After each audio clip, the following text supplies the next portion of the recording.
프로파일러의 시점에서 사건을 깊게 들여다보는 시간입니다. 프로파일러 수업.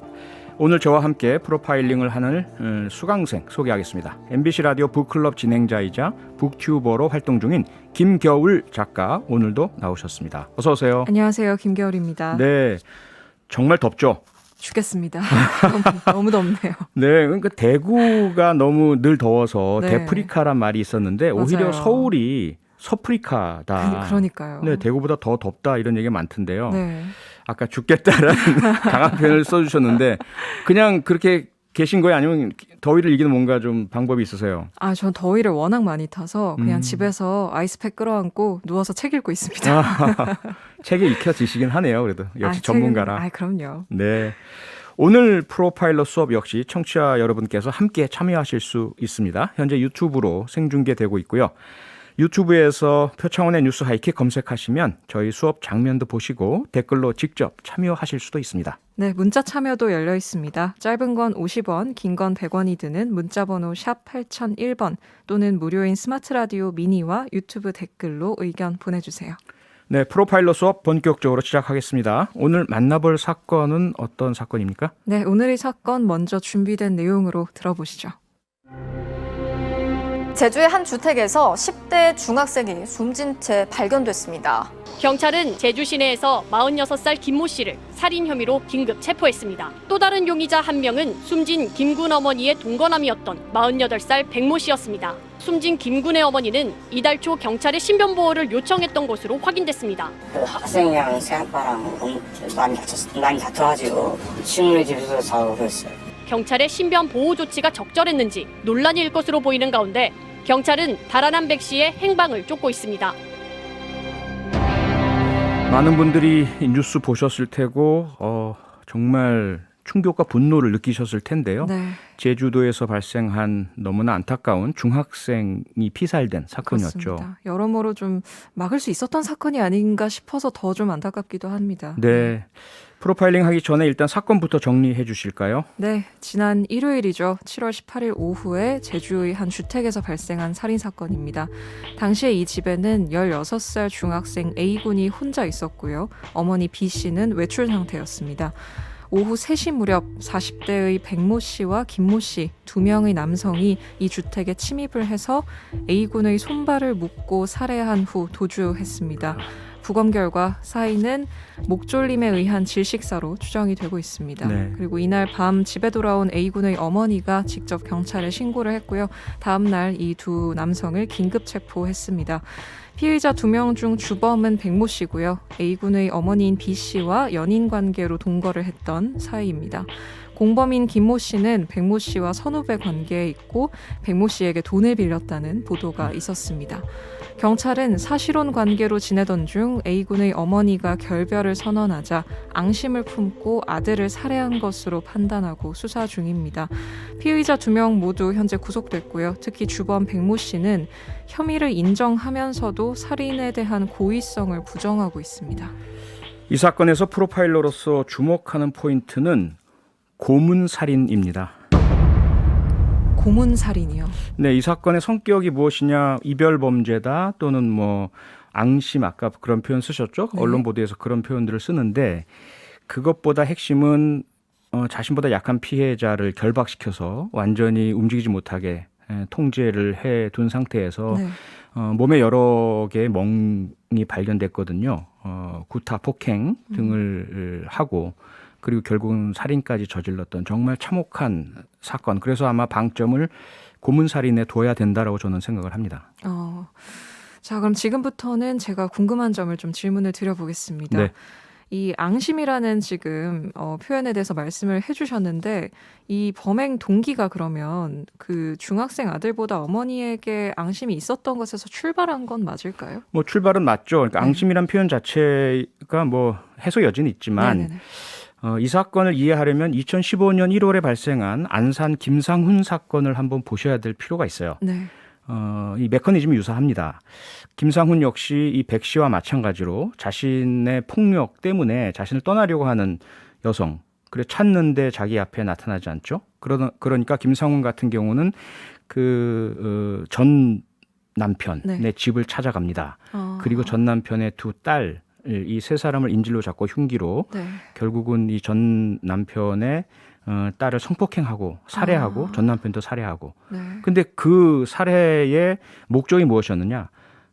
자신을 떠나려고 하는 그 여성에 대한 분풀이이자 가장 아픈 피해, 가장 아픈 상처를 주겠다라는 그러한 목적이에요. 네. 이 사건 역시 왜 어린 중학생에게 이런 짓을 저질렀느냐? 중학생에게 무엇인가를 뭐 분노를 느꼈거나 어떤 이유가 있었던 건 전혀 아니죠. 네. 그의 어머니에게 가장 큰 상처와 피해를 남기겠다는 의도죠. 그것을 우리가 앙심이란 것으로 표현하기엔 너무 네. 그 악마성, 악의가 강하다라고 저는 생각을 합니다. 네, 그렇습니다. 네, 이 제주경찰서에서요, 백모 씨가 상대방을 의심하는 망상성 장애, 의처증 증상도 심했다, 이런 이야기를 언론에 했던데, 지금 전과도 있고 이 범인이요? 네. 좀 어떻게 보시나요? 제가 생각할 때 망상성 장애란 것은 조금 이 정신과 전문의의 좀 체계적이고 전문적인 진단이 아니라면 네. 좀 적절치 않다라고 생각을 하고요. 우리가 흔히 의처증이라고 하는 그 행동, 네.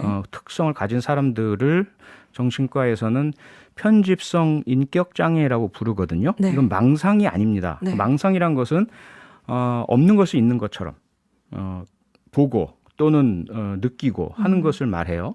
그런데 이 사람의 행동은 앞서 이제 범죄 전과가 있다고도 말씀 주셨지만 범행이 무척 치밀하고 계획적이잖아요. 네. 공범죄까지 끌어들였어요. 네. 그것도 뭐 채무를 미끼로 해서 후배란 지위를 이용을 했죠. 네. 이런 행동들에서 상당한 의식의 작용이 보여지죠. 네. 망상 장애를 안고 있는 사람이 행하는 행동이라고 보기는 어려워요. 네. 그래서 망상보다는 편집성 성격 장애가 있지 않을까. 그래서 끊임없이 의심하고 상대방을 네. 끊임없이 상대방에 대해서 좀 나쁜 그런 생각들을 계속 해 나가면서 자기 눈앞에 보이지 않으면 불안해하고 네. 그런 부분이 있다면 이것은 성격 장애요. 전혀 그 심신미약이나 이러한 선처의 여지가 없는 네. 그런 문제라고 봐야죠.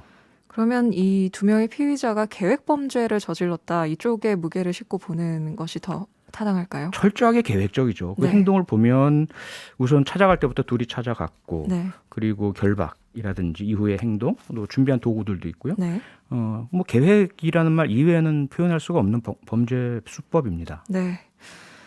이 A군의 어머니, 그러니까 이 백모 씨의 연인이었던 여성에 대해서도 범행을 저지를 이 생각을 하고 있었다고 봐야 될까요? 그건 당연하죠. 주 목적이고 네. 주 범행 대상이고 타겟이죠. 네. 그런데 현장에 함께 있지 않다 보니까 그 아들을 대상으로 해서만 범행을 저질렀다고 봐야죠. 근데 이 범행 현장에 설치된 CCTV를 보면요, 공범 김모 씨는 사건 이후 30여 분 뒤에 바로 빠져나와서 이제 도주를 했습니다. 그런데 백모 씨는 범행 현장에서 3시간 정도 머물다가 빠져나온 것으로 지금 알려져 있거든요. 여기서 좀 추정할 수 있는 부분이 있을까요? 결국 김모 씨는 백모 씨의 그 조력자로서의 공범이다. 네. 그리고 아마 이 백 씨가 뭐 비겁하다고 봐야 되겠죠. 혼자서 행하기에는 자신감이 부족하고 혹시라도 그 뭐 반항 반격이 있다거나 제3의 누군가가 와서 조력을 할까봐 네. 아마도 이 공범을 데려간 것 같은데 상황이 완전히 통제가 되고 자기 혼자 범행을 할 수 있는 상황이 되니까 아마 이 김모 씨 같은 경우는 떠나가게 되는 그런 상황이 됐던 것 같아요. 그렇다고 해서 김 씨가 죄책이 줄어드느냐? 그건 아니죠. 그렇죠. 이 전반적인 범행의 계획부터 실행까지 함께했기 때문에 네. 공범으로서의 책임은 충분히 져야 되는 것이라고 생각이 됩니다. 그리고 이 특히 범행을 저지른 이 범인들이 특히 이 백모 씨가 이 식용유로 추정되는 기름을 범행 현장에 집안 내부에 좀 발랐던 것으로 보도가 되고 있습니다. 네. 이게 뭐 불을 지르려고 했던 게 아니냐, 이런 이야기도 나오고 있는데 네. 어떻게 보시나요? 아마도 그런 목적이겠죠. 다른 목적은 생각하기가 좀 어렵고요. 네. 물론 다른 더 휘발성이 높고 인화성이 강한 그러한 뭐 물질들도 있긴 하겠지만 네. 범인으로서는 가장 손쉽게 구할 수 있는 그 범행 도구고 방화의 촉매제라고 생각을 해서 그렇게 한 것 같고요. 네. 혹시라도 귀가할 수 있는 이 중학생의 어머니, 네. 자신의 옛 연인, 돌아올 때를 기다렸다가 만약에 돌아온다면 어떤 형태로든 결박 또 폭행 고문 등을 행하고 불을 질러서 증거인멸하고 이럴 계획이지 않았을까 생각이 됩니다. 굉장히 악랄하네요.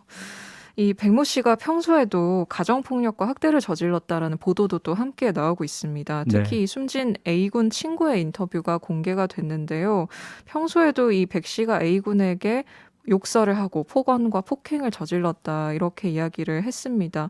평소에 좀 이런 식의 가정폭력, 학대 이런 부분들이 좀 심했던 것 같습니다. 예, 뭐 연장선상이라고 보고요. 앞서 말씀드렸던 2015년 안산 김상훈 범행과 상당히 유사하죠. 그 사전에 폭행, 가정폭력 무수하게 진행됐고 신고 또는 뭐 신변보호 요청 이루어지다가 결국 막지 못했던 참사 지금 또다시 반복됐다라고 봐야죠. 이 신변보호 문제가 사실 이 사건에서 제일 안타까운 부분인데요. 이 사건이 있기 전에 A군의 가족이 백모 씨를 신고를 3차례나 했었고 그 때문에 이제 CCTV 설치도 되어 있던 상태였고 실제로 경찰이 신변보호 조치를 하고 있었는데도 불구하고 지금 이런 사건이 벌어졌습니다. 좀 막기 힘든 면이 있었을까요? 너무 안타깝죠. 네. 앞서 말씀드린 것처럼 2015년 김상훈 사건 이후에도 또 가정폭력이 얼마나 무서운지 가정폭력 이후에 일어난 강력범죄, 살인 이후에 이제 그 피해자, 배우자가 떠나고 신변보호 요청하고 별거하고 이래도 추적하고 찾아와서 또다시 살인한 사건도 서울에서 또 있었잖아요. 이랬음에도 불구하고 여전히 가정폭력이 너무 많이 발생을 하고 있다 보니까 그리고 뭐 이별범죄 마찬가지죠. 데이트 폭력도 그렇죠. 경찰에서는 인력이 부족하잖아요. 그래서 어떠한 가정폭력, 어떠한 아동학대, 어떠한 이별범죄, 어떠한 스토킹이 강력범죄로 이어질지 예측하기 어렵다 보니 적극적으로 사람에 의한 실질적인 보호가 어려운 상황이고 이렇게 CCTV를 단다든지 기기에 의존하는데 그나마 스마트워치 같은 경우에도 다 나가고 없는 상태였다. 물론 그 이후에 반환이 이루어져서 실제로는 지급할 수도 있었는데 그것이 안 되었고 그 역시 제주경찰의 이야기는 이 범인 검거에 주력하다 보니 스마트워치 지급은 추가로 확인하지 못했다. 이러한 이제 상황이잖아요. 종합적으로 보자면 경찰도 그렇지만 우리 사회가 여전히 가정폭력이나 지인 간 폭력에 대해서 너무 안이한 인식을 여전히 가지고 있다. 그게 문제다라고 저는 생각을 합니다. 그렇습니다. 그리고 이 신상공개 문제에 있어서 경찰이 최종적으로 신상공개를 하지 않기로 이제 결정을 했는데요. 신상공개 해야 되는 거 아니냐 이런 목소리도 지금 많은 상황입니다. 어떻게 보시나요? 저는 신상공개 해야 된다보다도 신상공개위원회를 열어야 한다라고 생각을 합니다. 결국 위원회가 결정할 내용이니까요. 그런데 경찰의 얘기는 특정 강력범죄 처벌에 관한 법률, 신상공개를 정한 규정 요건들 중에서 2가지가 부합하지 않는다라고 얘기를 하고 있는 것 같아요. 하나는 수법의 잔인성, 또 하나는 공공의 이익. 그런데 앞서 제가 방점을 찍은 게 그 이유거든요. 수법의 잔인성이라는 게 꼭 피가 많이 나고 뭐 이래야만 잔인한 거냐. 그렇진 않은 거거든요. 이 사건의 범행 양상을 보면 어린 중학생을 결박해서 완전히 통제한 상태에서 그 공포의 극단을 치달은 상태를 상당한 시간이 흘렀고 결국은 목을 졸라서 가장 잔인한 방법으로 살해한 거예요. 피가 외부로 많이 안 나왔다 해서 잔인하지 않다? 저는 전혀 거기에 동의하고 싶지 않고요. 두 번째로 공공의 이익. 이 사건만큼 앞서 제가 설명드렸다시피 이전의 가정폭력의 중요성, 사전적 징후 있음에도 불구하고 막지 못한 이 사건 이렇게 됐다라는 것을 알리는 것보다 더 공공의 이익이 많이 개입될 수 있는 사건이 또 있을까요? 그래서 저는 다시 한번 제주경찰이 재고를 해 주시길 바라고 신상공개위원회를 반드시 열어야 한다라고 저는 생각을 합니다. 그 위원회가 열리면 거기서 이제 결정을 할 수 있게 되는 것이죠. 그렇죠. 마지막으로 이 사건의 피의자들 유죄가 최종 확정이 된다면 좀 어느 정도의 처벌과 후속 조치가 필요하게 될까요? 사형 판결 내려줘야 한다고 생각을 합니다. 네. 이 정도로 마무리할까요? 네. 다음 주에 또 다른 사건으로 수업 이어가겠습니다. 지금까지 프로파일러 수강생 김겨울 작가였습니다. 수고하셨습니다. 감사합니다. 평일 저녁 6시 5분에 여러분을 찾아갑니다. MBC 라디오 교창원의 뉴스 하이킥.